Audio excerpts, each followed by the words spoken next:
Hi everybody, welcome back to Bariatric Goddess channel here. I am on day 11 of the pre-op liquid diet. I have 10 days to go. Cannot wait until it's over. It's the most determined and motivated they've seen me. Another of my friends said, Alicia, I'll bring you, I'm gonna make some more soup. Number one, have a good support system. If you don't have a good support system, you need better friends, just honestly, because I feel like without the support, I don't see how anybody can get through this. My children have been a great support to me also. Two, definitely do some planning with your food prep.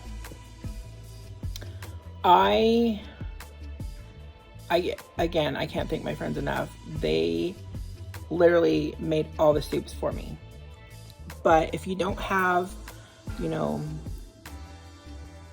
people that are able or willing, life's busy. I'm not saying that if your friends don't do this, that they're not good friends. I'm just saying you can make these soups. I'm going to put the soups in this vlog. I'm going to put the pictures of the soups, and I'm going to put the recipes up.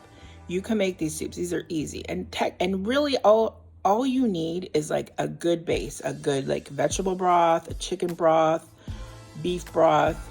You can make your own. The broth is just from stewing the meat all, for hours, or, chicken you don't want to do for hours, but stewing the meat up and letting all that release. If you have bone, leave the bone in there while it's all stewing, because you'll be able to get some of the nutrients from that too. Pull all the meat out, cook your vegetables, whatever vegetables you want, and then just blend it in.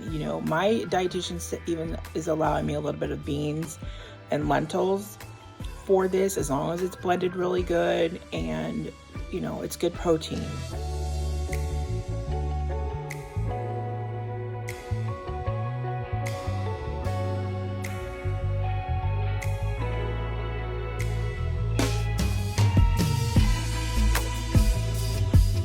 To have skim milk or coconut milk, as long as it's not the full fat or has a lot of fat in it. I think even 1% I'm allowed to use.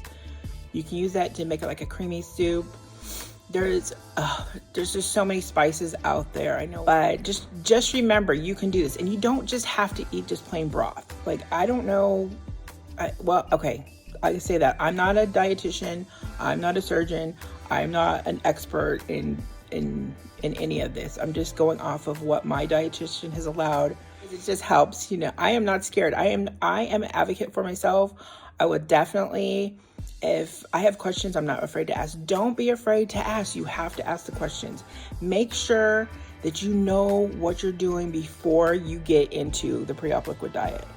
Because if they're just saying drink broth and protein shakes, you're not, I don't know. I don't see how anybody can make it just doing protein shakes and broth, especially for somebody like me. I had to do 3 weeks. So I'm also, doing the protein shakes. Of course, I'm doing 2 or 3 in a cute little glass. Make sure you get a cute glass, because it always makes it even feel a little bit more special. But I'll put decaf coffee in here. And then I like the Premier protein shakes with the coffee because they're so sweet. But if you mix it with the coffee, I swear it tastes just as good as like a coffee drink that you would get at a specialty coffee place. So of course, put a lot of ice in there. I also use pumpkin pie spice. I sprinkle that in there, or cinnamon, and it just tastes phenomenal. I actually I look forward to drinking them. So if you don't like coffee, I did actually try tea in one, because I have like a strawberry and creams Premier protein shake, and I put a chai decaf tea, mix that in there. Is the liquid mango tango protein shake, and it's the clear liquid one, and I will put that up here also, because I'll link it down below, or I'll put a picture in or something, so I have tried their other flavors. The lemon and berry is really good. I couldn't get past the aftertaste. The watermelon and I think it was the watermelon fruit punch, tropical punch, I couldn't do it. I couldn't drink it at all. So just my preference. Surgery. Now some of these soups are not going to be able to be the same for your post-op liquid diet. So like when you're post-op liquid diet phase, you're not going to want to have like the beans and, you know, all the vegetables and all that stuff in the soup, because, you know, you've got staples and stuff, you know, in your stomach, depending on what procedure you're having done. You're not going to want to drink with any bits in it, because you're just going to get stuck inside of those staples / stitches, whatever it is they put in there. So just don't use it. So these soups, if you do make them, use them for your pre-op, but don't use them for the clear liquid phase of your post-op. But you can use them for the puree stage. I'm just keeping them frozen, and I actually use breast milk bags to freeze them, because they've got the measuring things on them, and just put them in the freezer. So I'm just going to keep those in for post-op. Got to do the planning. And then 3, keep yourself busy. I went and bought, well, I had bought a Cricket Joy a while back, but I went and bought a bunch of the vinyl. My girlfriends are coming over tomorrow. We're going to make t-shirts. I also have been cleaning out things when I'm home. That's why I wanted to do these videos. I want to be able to share things with you guys. So, the other thing that I've started adding is, okay, so number 1, make sure support system. 2, do your planning really good. And 3, have something to do. And then 4, I have started adding my vitamins and stuff in for my pre-op liquid diet. I don't think I would be able to get through some of this without it, because especially the first week you're really lethargic. But I've been taking the Flintstones Complete. Again, you know, talk to your doctor. Make sure you collagen in my protein shake, 1 protein shake a day. Also, I have a B12 spray, because I'm trying to do things that are not going to be in pill form, because I think it's just going to be easier, especially post-op. So the chewing of the Flintstones is easy. It pretty much dissolve in your mouth before they even hit your stomach. And then the collagen, obviously, in my protein shake. I did get citrate powder. I'm not using that yet, because I think that should be something I'll do post-op, because I'm getting enough calcium right now.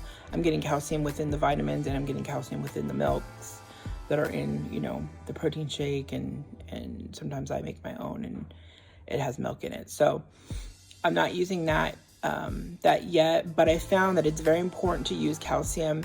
I think it's citrate. I'll just say citrate. Bariatric patient, or after you've had bariatric surgery, you can't absorb the calcium as well as you can with the calcium citrate. So also, and you need to make sure you don't take the calcium citrate close to any of the other vitamins. So it has to be at least 2 hours before or after you take any of the other vitamins. So that I did a lot of research on, and I follow Dr. Kenneth Weiner,